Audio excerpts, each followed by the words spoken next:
comment contrôler votre esprit et chasser les pensées négatives avec la méthode de l'écriture sémantique par Didier Pénissard pour www.développement-personnel-club.com.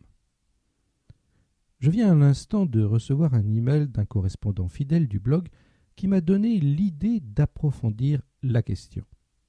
En effet, ce correspondant m'interroge sur la technique qui consiste à écrire nos pensées négatives pour les rendre moins actives en nous-mêmes. Je connais cette autothérapie de longue date, l'ayant moi-même expérimentée par le passé. Or, je sais reconnaître que le fait de coucher sur le papier une pensée négative, qui nous obsède par exemple, peut nous aider à lui enlever son potentiel de nuisance. Écrire une pensée négative libère. De nombreux psychologues conseillent cette méthode. Le principe est qu'une pensée négative perd une grande partie de sa capacité de nuisance dès lors où cette dernière est conscientisée. En clair, en prendre conscience lui fait perdre sa force. Mais si vous couchez sur le papier cette pensée négative, c'est comme extirper psychologiquement en dehors de vous ce qu'elle représente. J'ai personnellement essayé cette méthode lorsqu'un jour une pensée défaitiste pour une décision difficile que je devais prendre. Alors, je l'ai précisée sur une feuille de papier. Le résultat était que j'ai senti qu'elle me quittait, ou du moins qu'elle avait moins de pouvoir sur moi. Écrire une pensée négative pour s'en débarrasser ne suffit pas. Ayant obtenu un premier effet satisfaisant, comme une forme d'apaisement après avoir projeté sur une feuille de papier cette pensée défaitiste, une partie de moi-même conservait une relative insatisfaction. Cette situation quelque peu indéfinissable, mon esprit restait comme entre deux feux. J'étais mieux, mais pas complètement libéré. Alors, j'ai décidé d'explorer plus en avant cette technique, et j'ai trouvé une solution bien plus efficace pour annihiler toute pensée négative obsédante. Elle part du principe du pouvoir sémantique des mots, principalement des capacités pour convaincre. Un mot au pouvoir sémantique fascinant. Je vous dévoile ici ce principe. Tout ce qui est exprimé après un « mais » est considéré comme prépondérant ou accepté dans une phrase lorsque ce dernier est placé après. En clair, si vous transcrivez par écrit une pensée négative, vous lui faites perdre sa force de nuisance.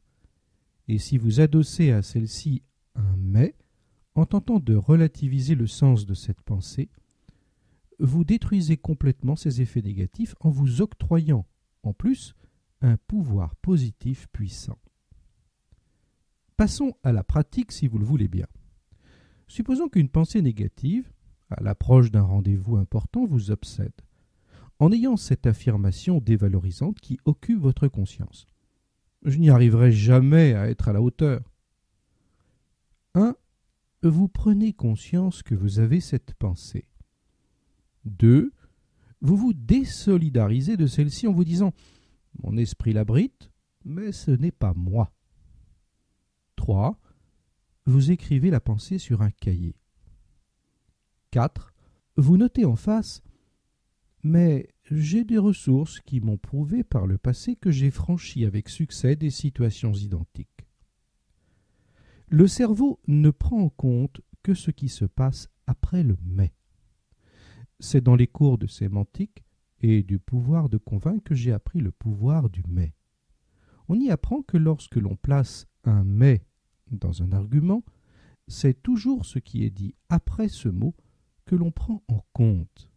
En d'autres termes, après le « mais », on considère l'argument comme vrai.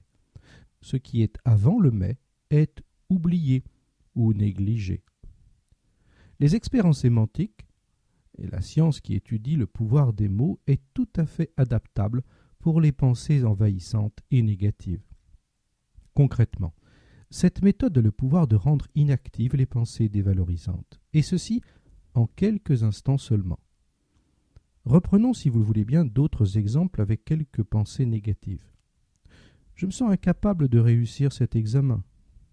Avec notre méthode, Vous suivez les 4 protocoles scrupuleusement en indiquant par exemple « Je me sens incapable de réussir cet examen, mais ce n'est qu'une impression subjective et je vais travailler dur et finalement je réussirai. » La seconde partie de cette affirmation sera seule prise en compte par votre cerveau.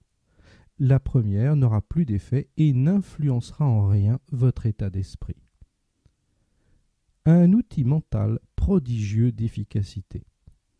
Je vous révèle ici un très grand secret du contrôle mental, ou mind control comme disent les Américains.